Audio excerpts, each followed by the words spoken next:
जय श्री कृष्ण। नमस्कार, आप सभी का मेरे यूट्यूब चैनल पर स्वागत है। आज मैं बोलने वाला हूँ श्रीमद् भागवत में से। हजारों संत बैठे हुए हैं, बहुत बड़े बड़े संत हैं, और ऐसे संत बैठे हुए हैं कि उनके सामने कई चतुर्थियाँ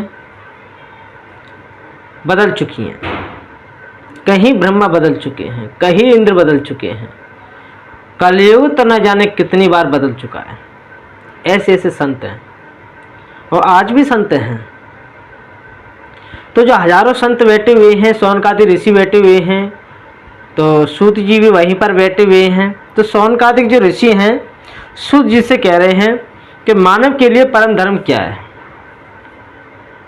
मानव के लिए परम धर्म क्या है। यही मैं प्रश्न आपके सामने करने वाला हूं। तो मानव के लिए परम धर्म क्या है? धर्म की बात होती है कि मानव के लिए धर्म क्या है, लेकिन परम धर्म की बात हुई है। परम धर्म क्या है, ये जानना बहुत जरूरी है। तो सूत जी का जो उत्तर है वो सुनिए, बहुत सुंदर बात कहते हैं। मनुष्य के लिए सर्वोत्तम धर्म है परम धर्म श्री कृष्ण के चरणों में प्रीति होना, कन्हैया के चरणों में प्रीति होना। लेकिन कन्हैया के चरणों में जो प्रेम हो वो निष्काम होना चाहिए, कोई कामना नहीं। निष्काम प्रेम ही सर्वोत्तम धर्म है। अब निष्काम जो कर्म है, जो निष्काम धर्म है, वो क्या है, ये बहुत जरूरी है जानना। जिसमें किसी भी प्रकार की कोई कामना नहीं है, किसी भी प्रकार का कोई काम नहीं है। कहते हैं कि निष्काम कर्म करना चाहिए, कहते हैं निष्काम कर्म करना चाहिए, लेकिन जो हम कर्म कर रहे हैं उसमें किसी भी प्रकार का काम तो है, लेकिन निष्काम नहीं है वो। जिस कर्म में फल की इच्छा है वो निष्काम नहीं हो सकता। इसीलिए यहाँ पर बताया है कि निष्काम होना चाहिए। कन्हैया के चरणों में जो प्रेम हो कैसा होना चाहिए, निष्काम होना चाहिए। यानी कि किसी प्रकार का हमारे अंदर स्वार्थ नहीं होना चाहिए। हम मंदिर जाते हैं क्योंकि मंदिर जाना हमारा धर्म है। मंदिर इसीलिए नहीं जाते कि भगवान को एक पुष्प की आवश्यकता है, कि भगवान को जल की आवश्यकता है, नहीं। हम मंदिर इसलिए जाते हैं क्योंकि वो हमारा धर्म है। मंदिर जाना एक धर्म है, तीर्थों पर जाना एक धर्म है, घर में पूजा पाठ करना ये धर्म है, यज्ञ करना ये एक धर्म है।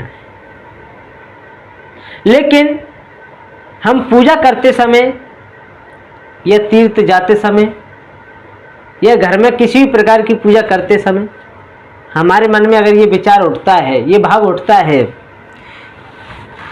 कि हे प्रभु, हमें इस चीज में सफलता मिल जाए,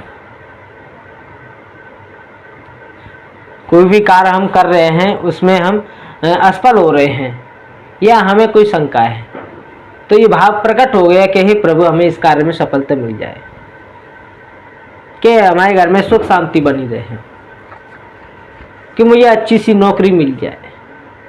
सब अपनी अपनी इच्छाएं या तो अपने प्रकट करते हैं, अपने भावों को प्रकट करते हैं, लेकिन ये भाव प्रकट होते हैं तो निष्काम प्रेम नहीं है, निष्काम धर्म नहीं है, निष्काम पूजा नहीं है, क्योंकि उसमें हमारे अंदर काम प्रकट हो गया, इच्छाएं कामनाएं प्रकट हो गई।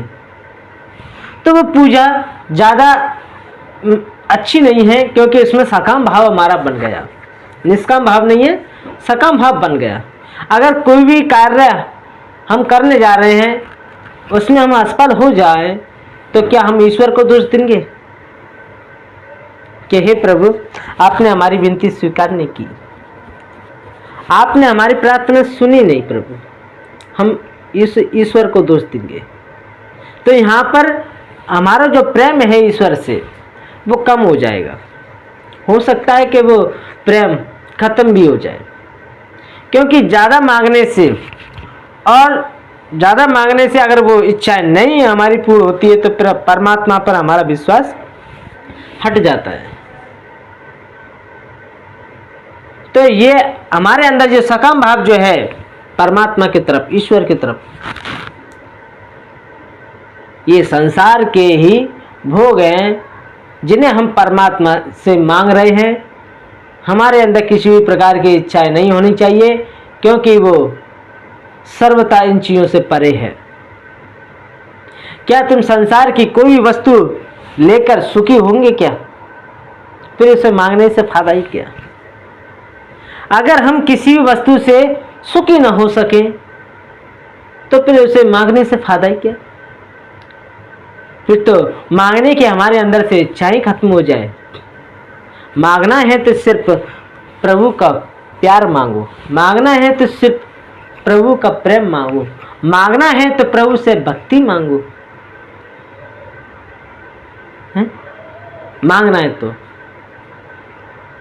और हमारे अंदर संसार की कोई भी वस्तु हमारे अंदर प्रकट होती है मांगने की, तो हमारे अंदर ज़्यादा अच्छी बात नहीं है, यानी कि हम भक्त नहीं हैं। भक्त तो वही है जिसने मांगा नहीं। बहुत सुंदर बात है ये। इसीलिए मानव के लिए परम धर्म क्या है? मानव के लिए परम धर्म है श्री कृष्ण के चरणों में प्रीति होना। अब कैसे होगी प्रीति? बिन परती तो बिना प्रीति, बिना जाने प्रेम नहीं होता। श्री कृष्ण भगवान कौन है? उनकी कथा को सुनो। कौन है? भगवान है। तो भगवान कैसे है? और हम भी तो उन्हीं के अंश हैं। फिर हम में और उनमें अंतर क्या? वो हम में होते हुए भी वो हमसे अलग है, और हम उनमें होते हुए भी हम उनसे अलग हैं। ये क्या लीला है? इसीलिए श्री कृष्ण कोई नाम नहीं है। श्री कृष्ण तो एक ऐसी अनुपम हीरे से भी एक चमकने वाला प्रकाश स्वरूप, जिसका वर्णन मैं नहीं कर सकता। वही प्रकाश स्वरूप सबके अंदर विराजमान है, कण कण में है, सब में व्याप्त है, और प्रत्यक्ष में दिखाई भी देता है, लेकिन उससे परिचित नहीं है।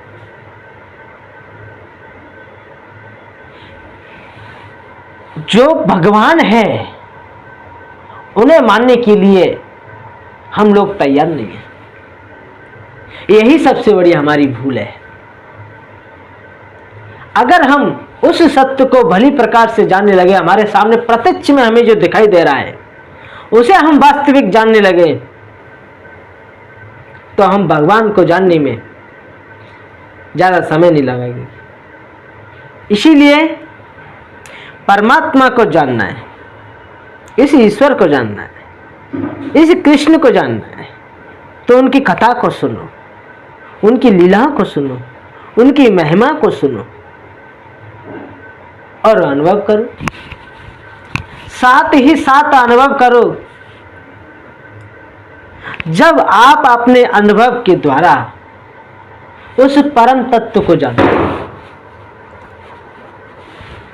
जो मैंने कहा है, उस परम तत्व को जान पाएंगे।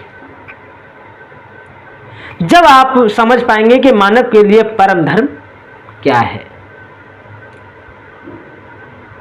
यही है परम धर्म, कि किसी भी प्रकार हमारा मन निष्काम भाव बना दे। जितने भी सांसारिक ये भोग इच्छाएं कामनाएं हैं, ये सब सकाम भाव हैं, ये काम है। और जिस दिन तुम्हारे अंदर इन इच्छाओं से तुम्हारा मन बिल्कुल हट जाएगा, उसी दिन से समझ लेना आप निष्काम हो चुके हो। फिर आपको ये संसार की कोई भी वस्तु नहीं सुहाएगी सिवा इस ईश्वर के। फिर आपको ईश्वर अच्छा दिखने लगेगा, अनुभव होने लगेगा कि हाँ ईश्वर कोई चीज है। तो मेरे प्यारे श्रोताओं, भक्तजनों, मैं अपनी वाणी को यहीं पे विराम देता हूँ। जय श्री कृष्ण।